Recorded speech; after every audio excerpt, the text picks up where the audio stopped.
ಕಾವೇರಿ ಜಲಾನಯ ಪ್ರದೇಶದ ಜನತೆಗೆ ನೀರನ್ನು ಕೊಡಬೇಕು, ಬ್ಯಾಲೆನ್ಸಿಂಗ್ ರಿಸರ್ವೇಯರ್ ಮಾಡಬೇಕು ಅಂತೇಳಿ ನಾವೆಲ್ಲ ಮೇಕೆದಾಟಿನಿಂದ ಪ್ರಾರಂಭ ಮಾಡಿದ್ವು. ನಮ್ಮ ವಿರೋಧ ಪಾರ್ಟಿಯವರು ನಮ್ಮನ್ನು ನಿಲ್ಲಿಸಬೇಕು ಅಂತೇಳಿ ಬೇಕಾದಷ್ಟು ಕೇಸ್ಗಳು, ಒಂದು 200 ಜನ ನಾಯಕರ ಮೇಲೆ ಕೇಸ್. ನಮ್ಮ ಹೋರಾಟ ನಿಂತ್ಕೊಳ್ತು. ಕೋವಿಡ್ ಸಂದರ್ಭ ನಿಮ್ಮ ಮಂಡ್ಯದವರು ಪಾದಯಾತ್ರೆ ಹೆಜ್ಜೆ ಹಾಕಬೇಕಾಯ್ತು. ನಮ್ಮ ಎಲ್ಲ ಮಂಡ್ಯ ನಾಯಕರುಗಳೆಲ್ಲ ಪಂಚೆ ಉಟ್ಕೊಂಡು ಕಬ್ಬನ್ ಜಲೆ ಇಟ್ಕೊಂಡು ಎಲ್ಲ ಬಂದು ಹೊರಡಬೇಕು ಅನ್ನೋ ದಿನನೇ ಆವತ್ತು ನಾವು ರಾಮನಗರದಲ್ಲಿ ನಿಲ್ಲುವಂತ ಒಂದು ಪರಿಸ್ಥಿತಿ.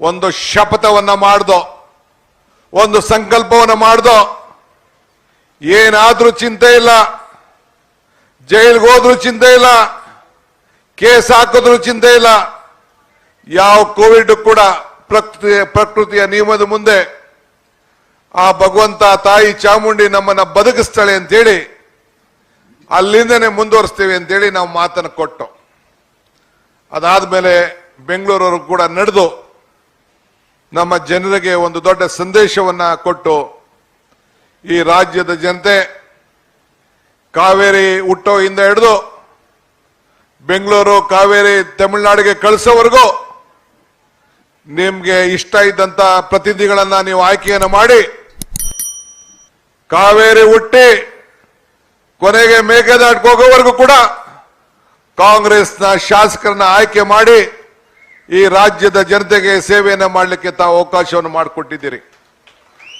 ನಿಮ್ಮ ಋಣವನ್ನು ತೀರಿಸ್ತೇವೆ, ವಿಶ್ವಾಸ ಇರಲಿ, ನಂಬಿಕೆ ಇರಲಿ.